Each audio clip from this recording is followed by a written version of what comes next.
औज़ुबिल्लाहिमिनश्शैतानिर्रजीम बिस्मिल्लाहिर्रहमानिर्रहीम अस्सलातु वस्सलामु अलैका या रसूलल्लाह सल्लल्लाहु अलैहि वसल्लम अस्सलामु अलैकुम रहमतुल्लाहि व बरकातुहू। आज की वीडियो का टाइटल है कि मैं तेज़ दुरूद शरीफ पढ़ रही हूँ, इस वजह से मेरी दुआ कबूल नहीं हो रही। एक कमेंट आया था इंग्लिश की वीडियो नंबर 20 पर, और ये कमेंट था हमारे पास, किसने भेजा था जी, मोहम्मद शमूस 591 ने।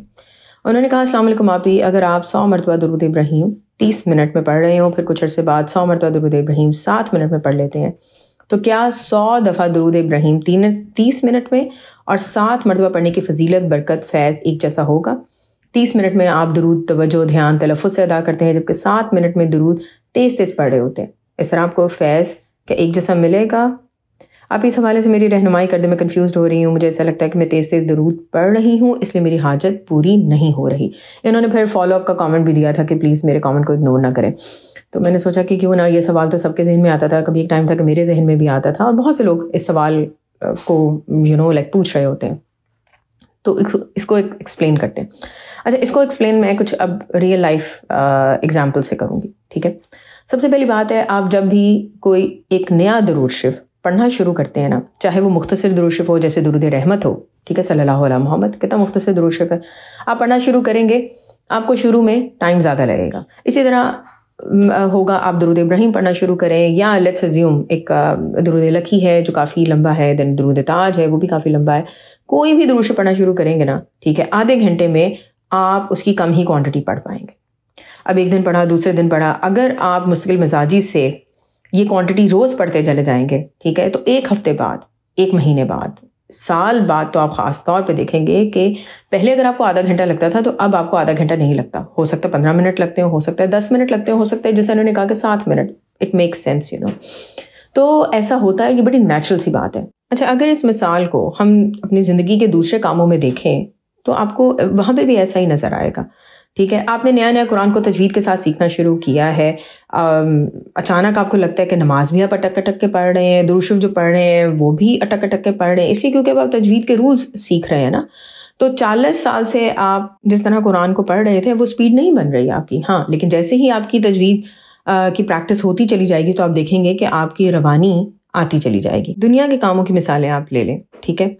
आप खाना पकाने खड़े होते हैं, आप एक डिश पकाते हैं 2 से 3 घंटे में, किचन भी बिखरा हुआ है और अजीब सा हाल होता है, ठीक है। इधर आपकी सास या अम्मी खाना पकाने खड़ी हुई, तो आधे से पौने घंटे के अंदर वो 2 से 3 डिशेस बना लेते हैं, और जायका भी बहुत अच्छा होता है। और फिर लाइटर नोट पे आपकी अपनी सगी औलाद हर खाने के वक्त पहले पूछती है, आज खाना किसने बनाया है, अम्मा आपने बनाया या नानी ने बनाया? जैसे ही सुनते हैं नानी ने बनाया तो उससे खुश हो जाते हैं, और दूसरा रिएक्शन तो आप समझ ही सकते हैं।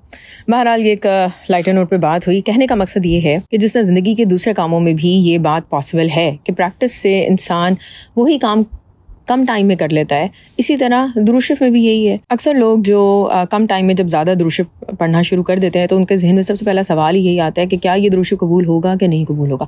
अब तो मैं बहुत तेज़ से दुरूद शरीफ पढ़ रही हूँ, अब तो मेरा तलफ़्फ़ुज़ ठीक नहीं होगा, कबूल नहीं होगा, तो फैज़ नहीं मिलेगा, बरकत नहीं मिलेगी। तो ऐसा कुछ नहीं है। बिल्कुल उन्हीं वहमों की तरह एक वहम या वसवसा कह लें कि बाज़ लोग कहते हैं कि बाजी आज मैंने दुरूद शरीफ पढ़ा, मेरे तो सर में दर्द शुरू हो गया। बाजी मैं जब दुरूद शरीफ पढ़ती हूँ मेरे सर में दर्द शुरू हो जाता है। वो क्या होता है?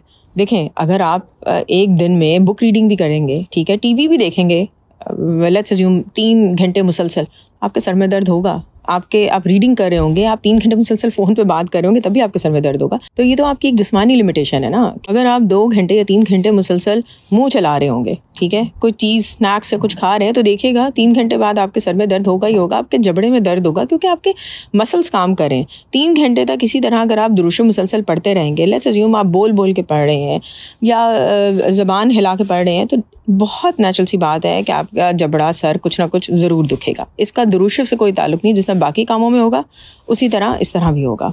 आप दुरूद शरीफ तेज़ पढ़ें, आप दुरूद शरीफ आहिस्ता पढ़ें, आप आधे घंटे में 1000 पढ़ें, आप 2 मिनट में 1000 पढ़ें, ठीक है। दुरूद शरीफ आपका कबूल हो रहा है, उसके फयूज़ और बरक़ात आपको पहुँच रहे हैं, मिल रहे हैं। इस तरह अल्लाह ताला ने नमाज के लिए कहा है कि बाज़ नमाजियों की नमाज उनके मुँह पे मार दी जाती है, ठीक है, उनके बाज़ अमाल या नियत की वजह से। दुरूद शरीफ के मुतालिक तो ऐसी कोई भी आयत या हदीस भी आपको नहीं मिलती। तो ये हमारे अंदर वसवसे डाले जाते हैं, ठीक है, कि हमारा ध्यान जो है ना वो दुरूद शरीफ पढ़ने से हट जाए, और हम दुरूद शरीफ के मुतालिक और मसले मसाइल में जिनकी कोई अहमियत ही नहीं है और कोई हैसियत नहीं है ना, उनमें हम उलझना शुरू हो जाए। एक तो ये बात हो गई। दूसरी बात ये है कि आप लोग वीडियो सुनते हैं मुख्तलिफ चैनल्स पे, आप देखते हैं कि माशाल्लाह बहुत सारे ऐसे लोग हैं इस वक्त ठीक है, इस दुनिया में आपकी तरह मेरी तरह कि जो माशाल्लाह एक दिन में 1 लाख से 10 लाख या इससे भी ज़्यादा दुरूद शरीफ पढ़ते हैं। और ऐसे लोगों को मैं आप हम सारे ढूंढ रहे होते हैं कि यार ऐसे लोगों का मालूम हो और हम उनको कहें कि हमारे लिए दुआ करो। और होता भी है कि जब इतनी कसरत से जो ज़बान दुरूद शरीफ पढ़ रही होती है, वो ज़बान जब आपके लिए दुआ करती है ना, तो उस दुआ में असर ही बहुत होता है। उन लोगों के ख्वाब, उन लोगों के मुशाहिदात, उन लोगों से जो जुड़े लोग हैं, उनकी ज़िंदगियों तक में इतना ज़बरदस्त पॉजिटिव चेंज आ रहा होता है। हर बार इस बात की गवाही मिलती है कि ये कसरत से दुरूद शरीफ पढ़ने वालों से आप जुड़े हैं, दुरूद शरीफ के काम करने वालों से आप जुड़े हैं, तो आपकी ज़िंदगी में वो बरकतें आ रही हैं। माशाल्लाह कितनी ख़वातीन हैं, ठीक है, हर रोज़ 4000, 6000, 7000, 12000, 15000, 20000 दुरूद इब्राहिम पढ़ती हैं। मुझे याद है काफ़िला दुरूद पाक की एक वीडियो थी, काफ़ी अर्सा हो गया, उसमें उन्होंने बयान किया था कि इंडिया में एक बुज़ुर्ग खातून थी जो माशाल्लाह 1 लाख मरतबा दुरूद इब्राहिम पढ़ा करती थी रोज़ाना। तो आई होप कि ये बात क्लियर हो गई कि दुरूद शरीफ अगर आप रवानी से पढ़ रहे हैं, कम टाइम में ज़्यादा दुरूद शरीफ पढ़ रहे हैं, तो ना सिर्फ वो दुरूद शरीफ कबूल हो रहा है बल्कि उसके फ़यूज़ और बरक़ात भी आपको मिल रहे हैं। अब इस कॉमेंट के आखिरी हिस्से पर मैं आती हूँ कि जहाँ पे उन्होंने कहा कि शायद मुझे इसके फ़यूज़ और बरक़ात नहीं मिल रहे। किस बात से उन्होंने अंदाज़ा लगाया कि मेरी हाजत पूरी नहीं हो रही, मेरी दुआ पूरी नहीं हो रही। असल में पता है हम क्या करते हैं, जो गलती हमसे होती है वो ये है, अच्छा शमूस ये बात मैं आपको कोई पर्सनल उसमें नहीं बोल रही कि आप ये गलती कर रही हैं, हम सारे ही ऐसे कर रहे होते हैं, ठीक है। हम लोग ये करते हैं कि हर अपनी दुआ या इबादत का जो फल है ना, या जो उस दुआ की कबूलियत, फैज़ और बरकत है ना, या रहमत है, वो हम एसोसिएट कर देते हैं अपनी दुआ की कबूलियत से कि अच्छा ये जो मेरी दुआ है अगर ये पूरी होगी ना, तो इसका मतलब मेरी इबादत कबूल हो रही है, मेरी नमाज़ें कबूल हो रही हैं।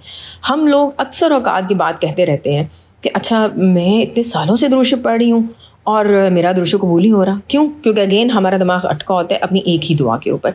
इस सारे सिलसिले में ना पता होता क्या है कि हम लोग अपनी वो नेमतें और अल्लाह की वो नवाजिशें भूल जाते हैं कि जो अल्लाह ने हमें अता की होती हैं, और वो भी हमारे बगैर मांगे हमें अता की होती हैं। आपको 2 लम्हे सांस लेने में दुश्वारी होता है ना, एकदम घबराहट शुरू हो जाती है, ऐसा लगता है कि कमरा छत सब आपके ऊपर आ जाएगा, फटाफट खुली फ़ज़ा में भागते हैं, सांस बहाल होता है तो आपकी जान में जान आती है।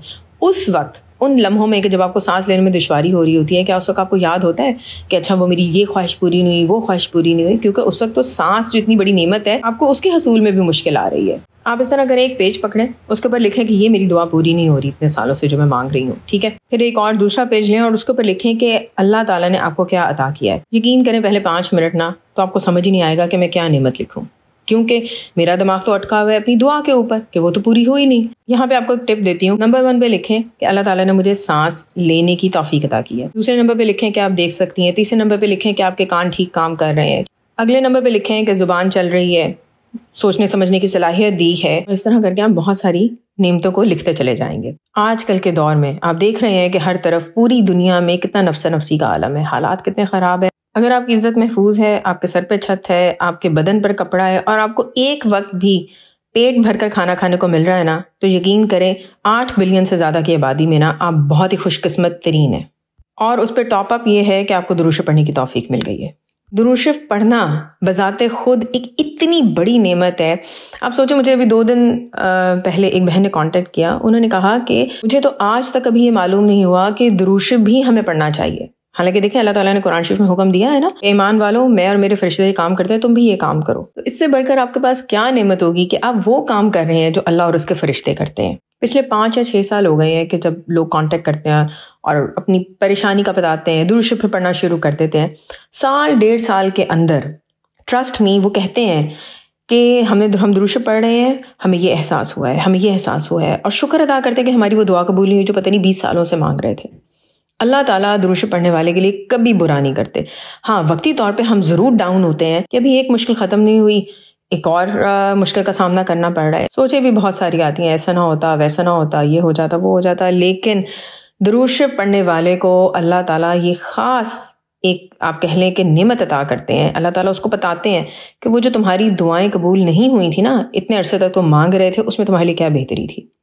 मैंने आपको जिक्र किया ना कि पिछले 5 से 6 सालों में पता नहीं हज़ारों लोग जो पहले दुरूद शरीफ नहीं पढ़ते थे फिर पढ़ना शुरू किया है उन्होंने, वो यही बात बोलते हैं कि अल्लाह ने मुझे ये नेमत अता की, अल्लाह ने मुझे ये नेमत अता की, और शुक्र है कि अल्लाह ने मेरी ये दुआ कबूल नहीं की। तो दुरूद शरीफ पढ़ने वालों को ये बात अपने सामने कहीं लिख के रखनी चाहिए कि मेरी ये दुआ अगर कबूल नहीं हो रही ना, इसी में मेरे लिए बेहतरी है। अल्लाह ताला ने मेरे लिए बेहतरीन प्लान किया है। अल्लाह ताला अगर शिर्क करने वालों को इतना अता कर सकता है तो ईमान वालों को, और वो भी कि जो दुरूद शरीफ पढ़ते हो, उनके लिए अल्लाह ताला दुनिया के मामलात को भी सीधा करेगा और आखिरत को भी बेहतरीन संवारता है। बाज़ वक़्त बहुत दिल चाहता है दुआ कबूल नहीं हो रही तो चलो ये वजीफ़ा कर लूँ, वो वजीफ़ा कर लूँ, लेकिन यकीन करें जितने मर्जी वजीफ़े आप कर लें, लेकिन दुरूद शरीफ पढ़ने में जो आपको सुकून मिलता है ना, वो वाला सुकून, वो एहसास कोई और वजीफ़ा करने में नहीं मिलेगा। मिसालें और भी बहुत सारी दी जा सकती हैं, लेकिन खलासा ये है कि आप 100 मरतबा दुरूद शरीफ आधे घंटे में पढ़ें, 7 मिनट में पढ़ें, कबूल ही कबूल है।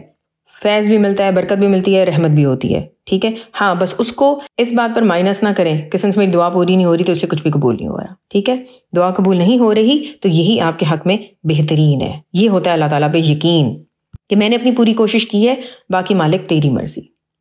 अल्लाह ताला हम सबको बहुत सारा दुरूद शरीफ पढ़ने की तौफीक अता करें, दुरूद शरीफ का पैगाम लोगों में फैलाने की तौफीक अता करें। इंशाल्लाह नेक्स्ट वीडियो में मैं आपसे शेयर करूंगी कि किस तरह दुरूद शरीफ की कसरत करने वालों की अल्लाह ताला ड्यूटीज लगाते हैं। अल्लाह ताला हम सबको हुजूर पाक सल्लल्लाहु अलैहि वसल्लम सरवर कायनात सैयदना मोहम्मद सल्लल्लाहु अलैहि वसल्लम की मोहब्बत और दीदार हर लम्हे और हर पल में अता करें। आमीन सुम्मा आमीन। अस्सलातु वस्सलामु अलैका या रसूलल्लाह सल्लल्लाहु अलैहि वसल्लम। अस्सलामु अलैकुम रहमतुल्लाहि व बरकातुहू।